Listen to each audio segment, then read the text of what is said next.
শুভ সন্ধ্যা বন্ধুরা।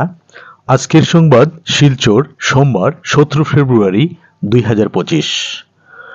খবর পড়ছি আজকের সংবাদ থেকে। আজকের বিশেষ বিশেষ খবর হলো, ভারতে ভোটারদের প্রভাবিত করতে 182 কোটি টাকা খরচ করেছে আমেরিকা, বিস্ফোরক দাবি এলন মাস্কের সংস্থার। মিউনিকে পাশ্চাত্যের সামনে প্রাচ্যের গণতন্ত্রের দর্শন তুলে ধরলেন জয়শঙ্কর। স্বর্গ ভর্তি হয়ে যাবে, মহাকুম্ভ নিয়ে বিতর্কিত মন্তব্য সপা সাংসদের, দায়ের এফআইআর। মোদির মার্কিন সফরের প্রশংসায় কংগ্রেস সাংসদ শশী থারুর। জঙ্গিদের সাহায্যের অভিযোগ, চাকরি থেকে বরখাস্ত 3 সরকারি কর্মী।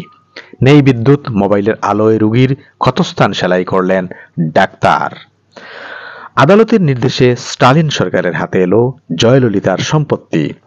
মহাকুম্ভে হারিয়ে যাওয়া 20,000 পুণ্যার্থীকে খুঁজে দিল ডিজিটাল নিরুদ্দেশ কেন্দ্র।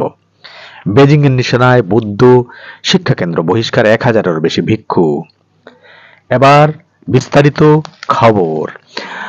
জার্মানির মিউনিকে অনুষ্ঠিত নিরাপত্তা সম্মেলনে গণতন্ত্রের শক্তি ও সংকট নিয়ে আলোচনায় অংশ নিয়ে পাশ্চাত্যের রাষ্ট্রপ্রধানদের সামনে প্রাচ্যের গণতন্ত্রের দর্শন তুলে ধরলেন বিদেশমন্ত্রী এস জয়শঙ্কর।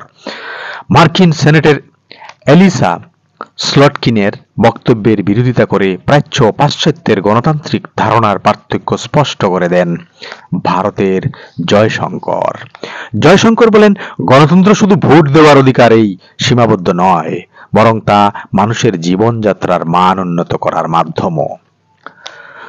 প্রধানমন্ত্রী নরেন্দ্র মোদীর মার্কিন সফরের প্রশংসায় পঞ্চমুখ কংগ্রেস নেতা সাংসদ শশী থারুর। তিনি বলেন, বাণিজ্য এবং প্রতিরক্ষা খাতে কিছু ভালো প্রাপ্তি ঘটেছে ভারতের, কিন্তু এভাবে প্রকাশ্যে মোদীর প্রশংসার জন্য কংগ্রেস সাংসদকে দলের মধ্যেই প্রশ্নের মুখে পড়তে হয়েছে। এই মন্তব্যের পর কংগ্রেস স্পষ্ট করে জানিয়ে দেয়, শশীর মন্তব্য তার ব্যক্তিগত মতামত। মহাকুম্ভে মোক্ষ লাভের আশার বিশ্বের বিভিন্ন প্রান্তের কয়েক কোটি পুণ্যার্থী ইতিমধ্যেই স্নান সেরেছেন। 144 বছর পর এই পুণ্য যুগ এসেছে, তাই কেউই তা হাতছাড়া করতে চাইছেন না। প্রতিদিন বেড়ে চলেছে কুম্ভ মেলায় পুণ্যার্থীদের ভিড়, যার ফলে বাড়ছে দুর্ঘটনা।